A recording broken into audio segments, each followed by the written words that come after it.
Live from Austin, Texas, broadcasting worldwide, it's Alex Jones. I have one of the top coordinators of the John Birch Society joining us for a couple segments coming up in about 20 minutes to talk about the danger of a constitutional convention. I know it sounds like a good way to get things done, but they could totally rewrite the whole Constitution during one. They'd probably stage a big crisis in the middle of one. So we're going to look at that and how far we've come exposing globalism. I wanted to get Robert Brown on because I've seen his research and seen some of the speeches he's given. He is a coordinator and regional field director for the John Birch Society, covering Montana, Wyoming, North Dakota, and South Dakota. He's best known for his lectures on the Constitution. He's produced 6 of the lectures on DVD series known as The Constitution is the Solution, which is gaining popularity nationwide. He and his family reside in Billings, Montana, and they're battling to wake folks up and defend the Republic. But I wanted to get him on to in general, talk about his view of the Trump revolution, other populist constitutional revolutions happening, and what he is concerned might derail it or how they might sucker punch us. Because I've seen a lot of people that I respect and like pushing a constitutional convention, so we should talk about what those are briefly, as a solution to fully retake the country. Well, we're already beginning to do it at the state level and culturally, and at the federal level. We have the trifecta now as soon as we dig out the Republican establishment. So I tend to lean his direction that a constitutional convention is one of the only things the globalists could use to try to overturn the Constitution and Bill of Rights. But let's get his take on that right now. Robert Brown, jbs.org. What is your expert analysis on this?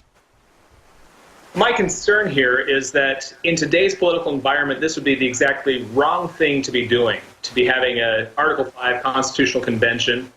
I look back to the expertise of James Madison, where in his day, he was very concerned about a growing movement in his time to have a constitutional convention to make changes to the new Constitution they just established. And his main concerns he pointed to was the present temper of America and the present ferment of parties. There was such political discord at the time, he thought that opening up the Constitution for another convention would just lead to chaos. And I have to ask, are we in any better circumstance today? Do we have better political harmony, or are we in political discord again? I think the answer on that one's quite clear. It would be absolute chaos. Of course, all the lobbyists would be vying for position on getting their ideas into the new changes of the Constitution. So in today's political environment, this is a crazy idea. In addition to that, I think Justice Scalia said it best when he said this is not a good century to write a constitution. And I would back that up with my own experience, that as I've traveled around the country speaking on the Constitution, I find most people, even those that are politically active, are pretty ignorant of what the Constitution already says. And so the types of amendments they tend to come up with tend to do more damage than good because they are not sure of the Constitution they're cutting into. That's right. It was written by geniuses, marveled at around the world by other statesmen and researchers to really bind down corruption and gangs and monopolies and try to create a system, a platform to empower humanity. Didn't mean they were perfect in their time, but the idea is the bane of globalists, the bane of tyrants, and it's why we see globalist organizations for decades pushing a con. And as you said, you see their whole plan to destabilize the country. They would take a con as the time to launch their Bolshevik-style revolution that they're already trying to push right now. Absolutely. Whereas those of us who value liberty, we don't have any need for any changes to the Constitution. Simply enforcing what it already says would make massive inroads towards restabilizing our country, creating financial prosperity. It's like a submarine. It's not broken if the doors are open and you go underwater and it floods. You got to close the doors. Yeah, precisely. And so as I look at things here, one of the things the Founding Fathers did point to is in times where the Constitution is just being ignored, they never pointed to using Article 5 to make changes to the Constitution. What they always pointed to was constitutional enforcement. As a classic example of this, the Alien and Sedition Acts of 1798, which were clear violations of, among other things, our freedom of speech. It made it illegal to speak against the actions of the president or Congress. Madison and Jefferson, recognizing this was a great encroachment against the clear meaning of the Constitution, didn't say, we need to change the Constitution. They said, we need to enforce the Constitution. They came up with the the Kentucky and Virginia resolution. That's right. You don't need a new constitution just because they're ignoring the old one. They're going to ignore the new one. Precisely. I compare this often to, imagine having a sporting game where none of the refs have ever read the rules and have very little idea of how the game's supposed to be played. And so most of the players have never bothered reading the rules either. They know they don't need to follow So they say, let's write new rules. Right. Oh, let's write new rules. We're not using the ones we already have. That's what's going on with the people and Congress. The people are supposed to be, as Hamilton put it, the natural guardians of the Constitution. We're the ones that are ultimately the final rep on whether the Constitution is being followed or not. And yet none of us know what it says. Nobody generally has much idea of the Constitution. I often run Constitution quizzes around the country, and you're hard-pressed to find anyone that can even get a passing grade on it because we're ignorant of the Constitution. And as long as we don't know the rules, they don't have to follow them. Exactly. Let me ask you this question. Until recently, you usually didn't hear conservatives push con-cons.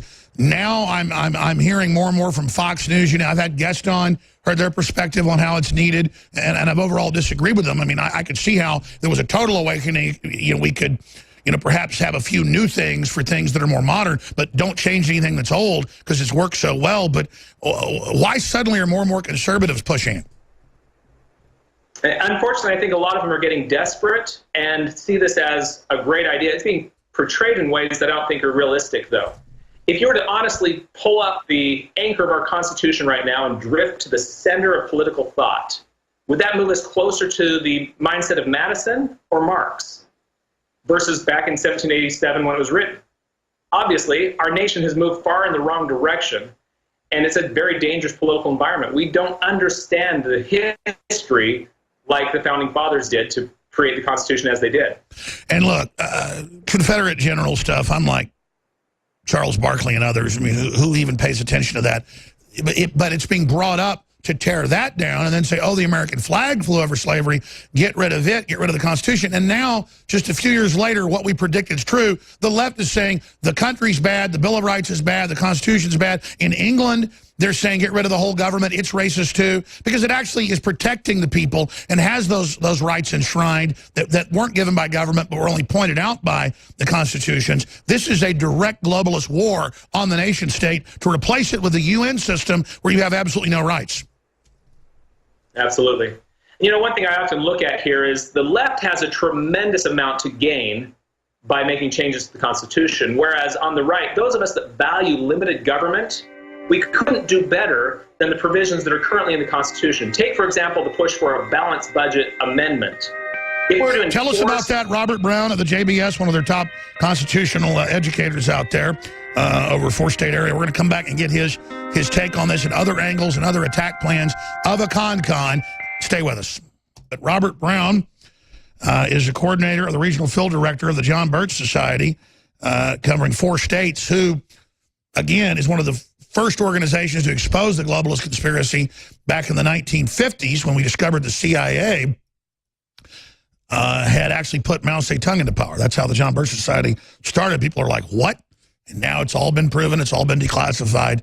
It's just crazy. So he's a historian on this, jbs.org, getting into the dangers of con. Finish up with the dangers of the con, and then other threats you see. If this was a ball game where you'd see Team America, Team Republic versus Team Soros, Team Globalist, and where in history you think we are right now in your view of Trump? Very good questions. Where we left off, first of all, was my explanation that really the left has a tremendous amount to gain from making changes to the Constitution, whereas those of us that believe in limited government couldn't do better than the enumeration of powers, for example. On the one hand, we have people pushing for a balanced budget amendment, which would only say Congress can't spend more than they take in. Instead of that, if we were to get back to Congress only spending money on the enumeration of powers, you would see a reduction of over 80% of federal spending. You'd see a surplus annually of over $2 trillion. So much better. And it would also rein the federal government back to what they're actually supposed to be doing within their jurisdiction. So it doesn't have any comparison here, what they're trying to accomplish through a convention versus what the Constitution already says. But the other thing I want to really focus on is, as constitutionalists, originalists, conservatives, we really have 2 angles of attack to get back to the Constitution. And both of them, begin with we the people. We need to understand the Constitution and demand adherence to it. And as more and more of us do that, we have two angles where we can attack big government and rein it back in. The first one is state legislatures. We've heard many times of the concept of state nullification, which is exactly what Madison and Jefferson turned to with the Alien and Sedition Acts. They said the states need to refuse to comply with this. In fact, Hamilton in Federalist 16 says, if the cooperation of state legislatures is necessary to give effect to a measure of the Union, they have only not to act or act evasively, and the measure is defeated. And that accounts for a majority of federal programs. They require the states to help implement them.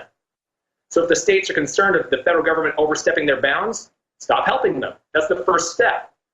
But in addition to that angle of attack working through the states and nullification, the other is the people directly holding their members of Congress accountable. I cover this in a video that can be found on YouTube called The Power of 500, where we found that a team of about 500 people in a congressional district is enough political sway that when they're working coordinated in holding their elected officials accountable to the Constitution, it has a tremendous effect on them. We did that with my own congressman in Montana a few years ago. Within a few months, he began following the Constitution very well because he felt tremendous pressure from the people.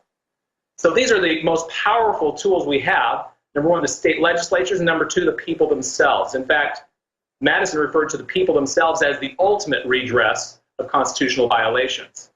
These are where we really need to be focusing.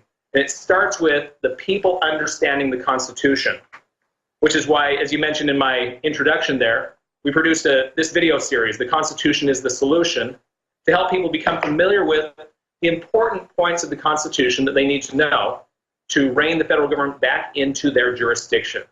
If the federal government were following the Constitution, the enumerated powers, they wouldn't be involved in most of what they are doing and most of the areas where we feel oppression coming from them. So that's ultimately the real solution I see. We're at that transition period where if we work enough to help educate enough people, we can turn things in the right direction.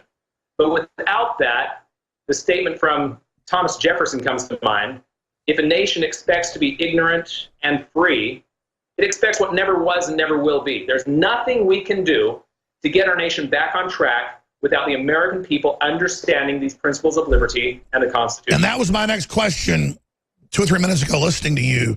The Democrats and the globalists admit they want to dumb down population. They write white papers, 2 + 2 = 5, Common Core. They know they can't beat free market. They know they can't beat the Constitution. They know they can't beat the weapon of the Renaissance, the flower of 1798. They know. And so they just ruthlessly want to create dependency and ignorance. So you're right. You educate the people in the basics of liberty and freedom and history, to paraphrase Jefferson, and tyrants will vanish like phantoms at dawn. The problem is that they know we're winning now. I mean, you go back to the 1950s when the John Birch Society was founded by mainly patriots in government and others who were actually aware of the plan to turn us into a communist/socialist program. Imagine how small that started, and now in 2017, we're beginning to get the upper hand. But, you know, the winds could change very quickly. The enemy could pull off some really dirty tricks. They've already been trying it. We're forcing them to accelerate their authoritarian plan. So I see a major violent collision, not by us, but by them in the near future. Soros was giving $500 million a year to try to bring down the U.S. Now he just put $18 billion in. His people literally are actively trying to destroy me and everybody else. I mean, these are monstrous people. So just getting off the Constitution and taking off your professor hat, looking at Trump, why do they hate him so much? I know he's more of a pragmatist. He's just not out to get America. He believes in some basic Americana. That shows you how bad Hillary would have been, that they're just horrified of Trump. Where do you see that battle going in the few minutes we have left? Well, speaking of George Soros, for example, we see George Soros-funded organizations on both sides of this battle on changing the Constitution. We see some of them saying, no, we do not want to have an Article 5 convention. We see others that are saying, yes, we do, like Wolfpack. He's playing and funding both sides of this battle. That says something. And I think you could do some interesting analysis on what he might be able to gain from that, funding both sides of the battle. But ultimately, this is the real issue. We, the people, are the greatest power in this country. And as you're saying, we're starting to see an awakening. This has got them terrified. If the American people, enough of us, wake up, their game is over. And that is really our mission in yours as well as the John Birch Society, to wake people up to what is really going on, to have enough people standing up to what's going on. Otherwise, and this is really a race to the finish, if we can wake up enough people in time, we win. If not, they win. That's ultimately what it comes down to. You're absolutely right. And look, Hillary had $2 billion. Trump had $400 million. He beat her. We have a few $1 million. They have $18 billion. But force feeding us propaganda is backfiring now. And so just because Soros is all in, throwing a fit with all his stolen money from every scam you can imagine, currency speculation, bringing countries down, funding revolutions against elected governments. I mean, they've got indictments out for him in multiple nations. So don't be intimidated, folks. This is a desperation move by this monster and his cohorts. We are winning because we're promoting freedom. And when you take action, and when you speak out, and when you get involved, like Robert Brown's doing, nothing on earth can stop us. And most importantly, pray to God for providence. We will defeat this old, wicked Nazi collaborator. We will defeat the globalist. Their system, once identified, will never flourish. It's an authoritarian planetary plan. They were so delusional. They thought we were so dumb that no one would ever study the plan. And now the work of the John Birch Society has gone from one person to planetary awakening to the globalist system. And that's why they're a very small but focused organization. And that's why I always support the work they've done. Robert Brown, great job. Thank you so much. God bless you. Thank you for having me. We'll be back with the latest news and information. Gerald Celente, your phone calls, and a lot more.